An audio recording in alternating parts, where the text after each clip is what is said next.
Yo, hello, hi. I wrote something like a story called The Resistance. It's about a person who keeps trying, keeps pushing the horses.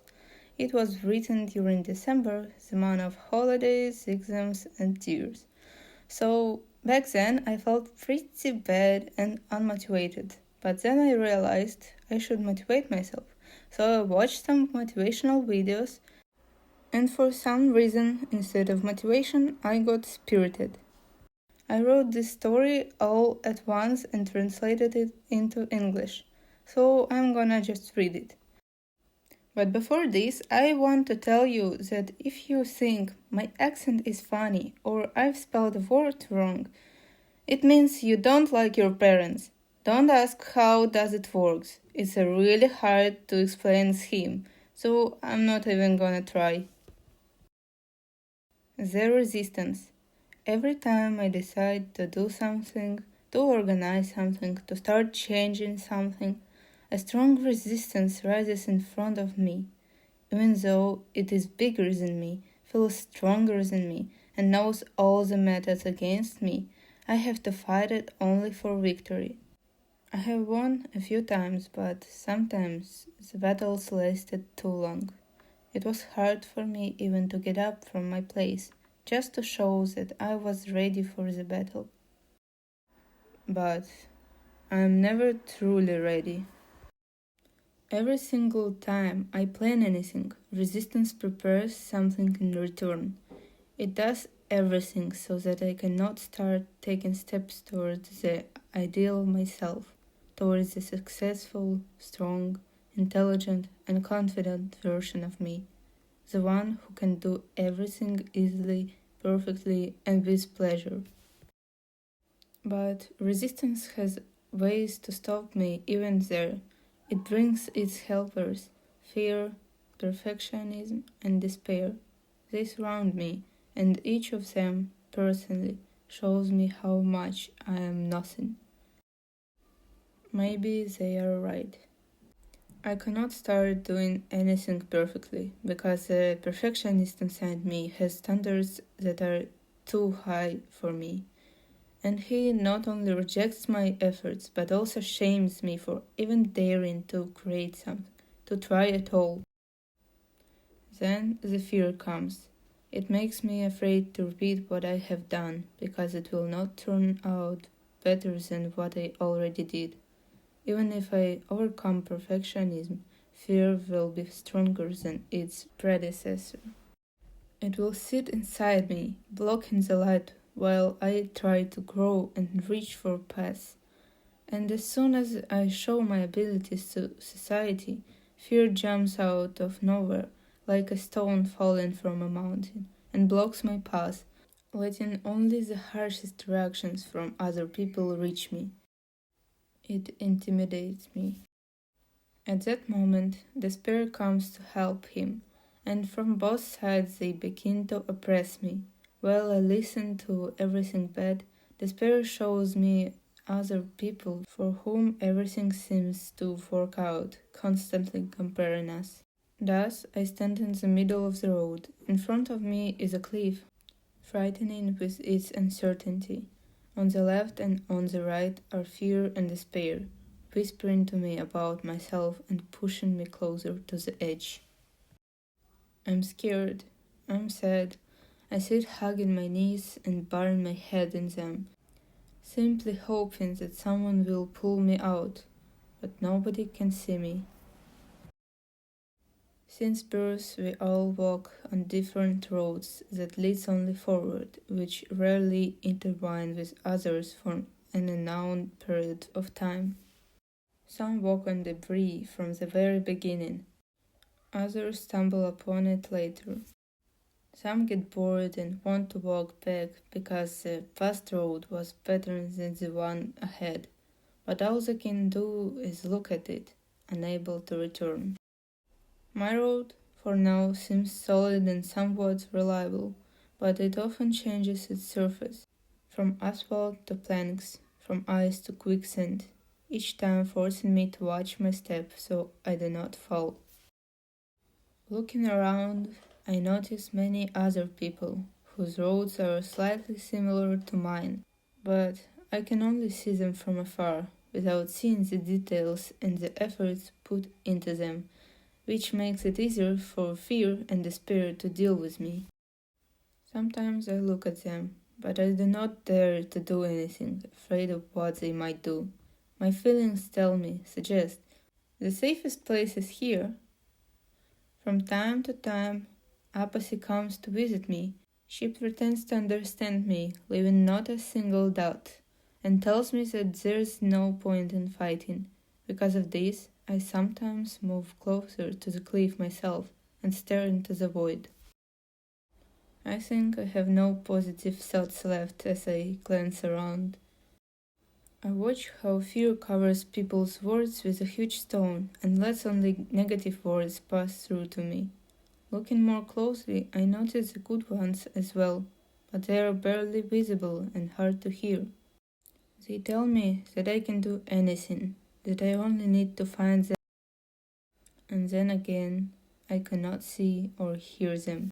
Looking around, I notice the wall, how high and dangerous it is. A naive, unrealistic thought appears in my mind. I want to climb up and look at my road from above. Does it even exist? And how can I get out of here? And as I begin to climb, it seems that I am managing to go upward, or maybe it only seemed so. My hands will not hold me. They're too weak. I am too weak. My hands slip and I fall. It does not hurt that much. After all, I had not climbed very high. Despair starts shouting and pointing at my weakness, and fear runs up to me and begins to say how painful it will be to fall again, but from a greater height, that nobody will support me, nobody will catch me. How dangerous it is. At that moment, the stone that fear was holding trembles. I see that there are far more kind people than I could ever imagine. They tell me that it is possible, that they will help me, that they will catch me if I fall again. But the road ahead of me is much more fragile than the one I was standing on, and the stone breaks the path between me and them. Despair comes closer and covers my ears with headphones. I love music. Honestly, even sad songs make me feel a little bit better. I feel sad staying here. I have nowhere else to go. It is impossible to return back, and there is no road ahead anymore. Only the wall and the cliff. I definitely do not want the cliff. Moreover, I can no longer hear what the spirit is saying because of the headphones, and it is dangerous to stay here, so I start climbing upwards again. Fear standing below scares me, so I no longer look down nor back. I climb onto a new surface. It is not the very top yet. I just want to rest. A bird is sitting nearby on a branch. It is very beautiful. I would like to be a bird. I could easily fly to the top if I were one. I wish I had wings so I could be free. I keep climbing higher, forgetting why, because I do not look back or down. What will happen if I just stop? Something must happen, right? And what if I fall? I really can fall. I became so absorbed in climbing the walls that I forgot I do not know how to climb, that I am weak, that falling hurts. For some reason, I only remembered fear. I didn't remember resistance and its assistance, despair and perfectionism. Or I remembered them only rarely, except for fear. Why? Why? Will fear never leave me alone? Why have I already gone so far away from it, yet I still hear it, still feel it?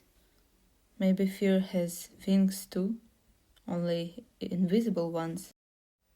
I'm always trying to fight resistance, despair, perfectionism, and the others, but they always return and want more. I fight fear too, but in a different way. It points at something frightening and tells me to be careful of it. Yet every time it seems to care about me. It cares about me. It is not against me. What if all this time fear was secretly the one supporting me, the one keeping me safe? Does it actually want me to succeed? But if so, why does it scare me instead of protecting me? Or maybe it does protect me, just not in the usual way. Perhaps it does not really care whether I am at the top or at the edge. As far as I remember, while I stayed in safety, it remained silent. I felt miserable there. Maybe it protects me, but does not want to show its care. I'm still afraid of heights, afraid of getting hurt, afraid of falling, but I have already climbed so high, and now I wonder, why does it not frighten me as much as it did in the beginning? Does it see nothing dangerous in my actions? Nonsense. If I fall, I will simply crash to death. Most likely, it sees that I am able to climb and is trying not to get in my way. Or maybe I just want to believe that. Now I have climbed onto another surface, so I should rest. I'm so tired. I have never done anything like this in my life, and yet I like it. But I do not know whether I should climb ever higher. The air here is much fresher, and the view is so beautiful. Why would I ever need more? On the other hand, I still have nowhere else to go. I wonder if the resistance henchmen also have wings, just like fear does. Quite possibly.